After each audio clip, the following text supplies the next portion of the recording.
የሰው ልጅ በዚህ ልክ ሲወርቅ በዚህ ልክ ሲወርድ በጣም ነው የሚያናደው። በጣም ማለት ነው። እኔ እንጃ። እኔ አንቺ መልካምነት እስካሁን ድረስ እየታየኝ አይደለም። እውነቱን ለመናገር እኔ ስላንቺ ሁልጊዜ የምከራከረው ስላንቺ ጥሩነት ስላንቺ መልካምነት ሁልጊዜ የምናገረው በፊት ስታደርጊያቸው የነበረችው መንገድ ያቺ የምትሰቀዋ ሰው ሲናደድ የምታረጋገዋ በሰውን የምትረዳዋ የምታግዘዋ ለሰው ቦታ ያላት በቤቷ ማንም ሰው ሲመጣ ተንሰፍስፋ ተቀብላ ማንም ሰው እንደ ራሱ አድርጋ የምትይዘው ሩታ ነበር ሳውቃት የነበረው። እና ያለ ሰው የምትሰጪውን ክብር ነበረ ሳይ የነበረው እንጂ በዚህ ልክ ትወርጃለሽ፣ በዚህ ልክ መጥፎ ሰው ትሆኛለሽ፣ በዚህ ልክ በጣም አስተሳሰብሽ ይወርዳል ብዬ ግን አንድ ቀንም አስቤ አላውቅም። አንድ ቀንም ማለት ነው። ምንድን ነው የሆንሽው? ቆይ ምንድን ነው ይሄ? ነው ጀግንነት? ይሄ ነው መልካምነት? እስኪ ንገረኝ። ስንት ዓመት ሙሉ እንኳን ኖረሽ ስለ መልካምነት እንኳን ካብርሽ አልተማርሽም። ስለ ጥሩነት እንኳን ካብርሽ አልተማርሽም። ስለ ትዕግስት እንኳን ካብርሽ አልተማርሽም። ስለ መስጠት እንኳን ካብርሽ አልተማርሽም። እኔ አንቺ ሁልጊዜ ማቀሽ ስትቀበይ ነው። እኔ ስትሰጭ ያየሁት ነገር የለም። ስትቀበይ ነው እኔ የማውቀው። በጣም ስትቀበይ ማለት ነው። ቆይ የዚህን ያክል ምንድን ነው ያደረገሽ? ምንድን ነው የበደለሽ? ምንድን ነው እያደረገሽ? እስኪ ንገሪኝ። ሁልጊዜ አንቺ በቃ ሰራውላችሁ ወይ አንቺ በጣም ጀግና ሆነሽ ሰራውላችሁ። ራሽን በአደባባይ እንዳሰጣሹ ረሳሹ። እኮ ወንድ ልጅ ነው። የፈለግሽውን ብትረግጩ የፈለግሽውን ብታረጊው ወንድ ልጅ ከወንድነቱ አይዘልም። ወንድ ልጅ ከወንድነቱ አይዘልም። የበለጠ ኤነርጂ፣ የበለጠ ኃይል፣ የበለጠ ጀግንነት፣ የበለጠ ሰው እንዲወዱ እንዲያከብረው እንጂ ያደረግሽለት እሱን ዝቅ አይደለም ያደረገው። ገባሽ? ስለዚህ አንቺ ራሽን ዝቅ ብለሽ ለእሱ ስለመሰከርሽ ነው የምናመሰግንሽ አሁን ላይ እንጂ አሁን አንቺን ይሄን ስለደረሽ ጀግና ልትሆኝ ጥሩ ልትሆኝ ምናምን ልትል አይደለም በፍጹም። ግን በአደባባይ አብርሽን ነፃ ስላወጣሽልን እናመሰግናለን። በዚህ ልክ ሴት ልጅ በዚህ ልክ በፈጣሪ ስም አንድ ቀን ከአንቺ መጥፎነት ሰምቼ አላቅም። አንድ ቀን ማለት ነው።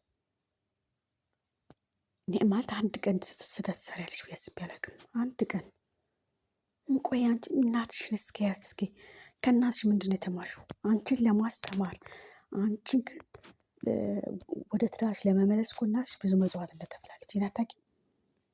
በደንብ እየመከረችሽ ከባሏ ጋር እንዴት ላይፍ እንዳሳለፉ ትዳር እንዴት እንደገፉት እየነገረችሽ ነበር እኮ እናትሽ። እንዴት ነው ከእናትሽ ቅንጣት ያክል እንኳን መውሰድ ያቃትሽ?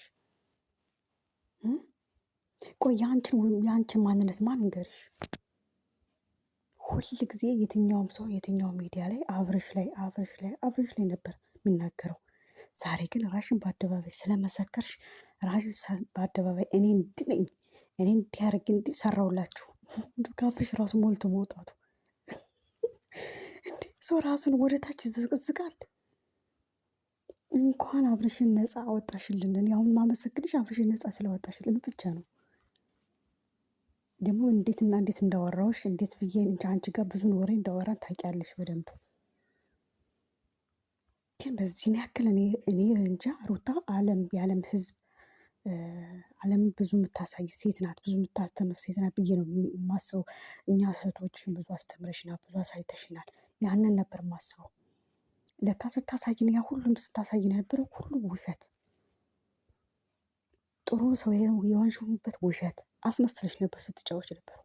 ያን ሁሉ አብረሽ በትዳር በምን ስትመስል የነበረው ውሸት አስመስለሽ ነበር የምትሄጂው። እኔ እንደ አብርሽ ወንድ አይቼ አላውቅም። ሁልጊዜ ነው የምናገረው፣ ሁልጊዜ ማለት ነው። መጥፎም ሲያደርግ እንደሱ ወንድ አይቼ አላውቅም እላለሁ፣ ጥሩም ሲያደርግ እንደሱ ወንድ አይቼ አላውቅም እላለሁ። ሁልጊዜ ነው የምለው። እኔ እስኪ የትኛው አርቲስቶቻችን አሁን ሲጋቡ አንዳንድ ቤሎ ነው የሚለብሱት። እኔ ብዙ አብዛኛውን አርቲስት በአንድ ቤሎ በሁለት ቤሎ ነው ፎቶ ሲነሱም ሆነ ሲገቡ ማየው። አብርሽ እኮ ከአርቲስት በላይ እንደፈለግሽ አድርጎ በ4 በ5 በ6 ቤሎ እያቀያየርሽ ፎቶ ስትነሽበት የነበረው ቤሎ የፀጉርሽ የዌግሽ የሜካፕሽ ጀምሮ ከኢትዮጵያ ብትጋቢ ለአንቺ ኢትዮጵያ አይመጥንሽም፣ ኢትዮጵያ ላይ መዝናናት አትችይም፣ ኢትዮጵያ ላይ ደስ ላይልሽ ይችላል ብሎ አንቺን ለማስደሰት ያ ሁሉ ብር አውጥቶ ወጪ አውጥቶ ዱባይ ድረስ አመጥቶ አንቺን ለማዝናናት ስንት ቤሎ እየቀያየረ እንድትደሰች አድርጎ በስነ ስርዓት ከማንም አርቲስት በላይ አድርጎ ነበረ ተንከባክቦ ያገባሽ። ገባሽ?